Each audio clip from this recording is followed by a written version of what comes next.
Kita harus belajar ke masyarakat adat Baduy ya, dalam pembuatan rumah di gunung itu. Dia nggak perlu permanen ya, dia menyatu dengan alam. Seperti apa rumah-rumah Baduy itu?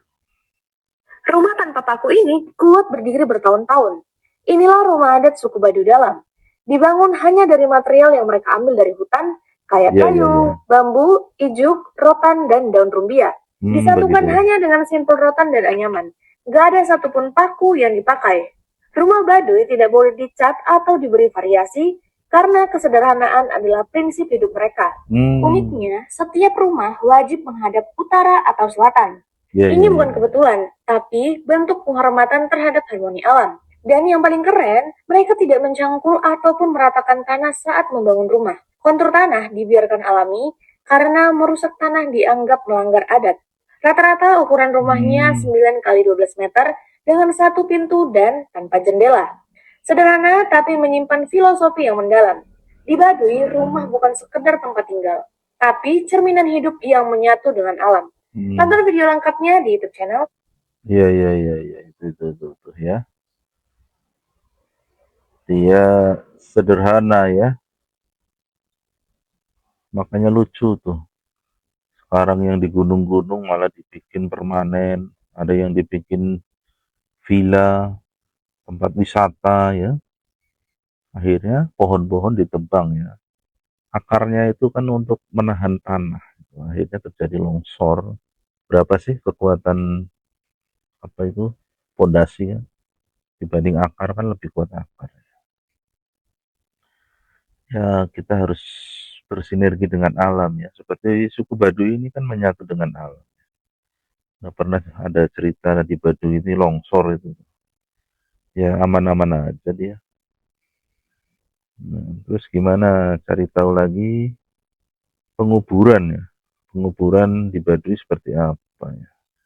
Mengintip tradisi pemakaman suku Baduy. Ya, pemakaman atau penguburan di Suku Baduy. Baduy yang terletak di pedalaman Banten dikenal karena kesederhanaan dan keterikatannya dengan alam. Proses pemakaman suku Baduy sama dengan pemakaman pada umumnya, dari mulai memandikan, mengkafani, Hmm, sampai menguburkan. Namun, tidak ada komplek pemakaman khusus, karena dikuburkan dekat perkampungan yang letaknya di arah utara.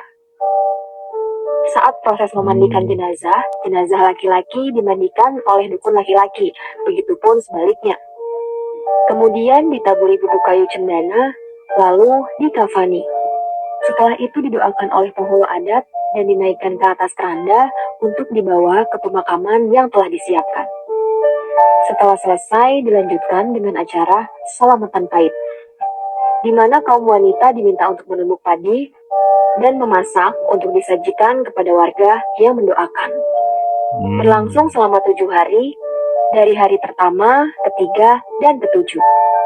Setelah itu tidak ada lagi upacara lainnya, hmm. dan putuslah hubungan antara si jenazah dengan kerabat yang ditinggalkan. Setelah itu makamnya pun boleh digunakan untuk berladang atau huma. Tradisi pemakaman suku Baduy bukan hanya tentang menghormati yang meninggal, tetapi juga menjaga dan melestarikan adat serta hubungan Hmm. mereka dengan alam. Betul, betul, betul. Dia sangat menjaga dengan alam ya. Kalau di Islam kan dimandikan, disolatkan, dimandikan, dikafankan, disolatkan, dikuburkan ya. Bedanya cuman kalau di Baduy nggak disolatkan kan, karena agamanya sudah wiwitan. Dikuburkan sama pakai kain kafan juga.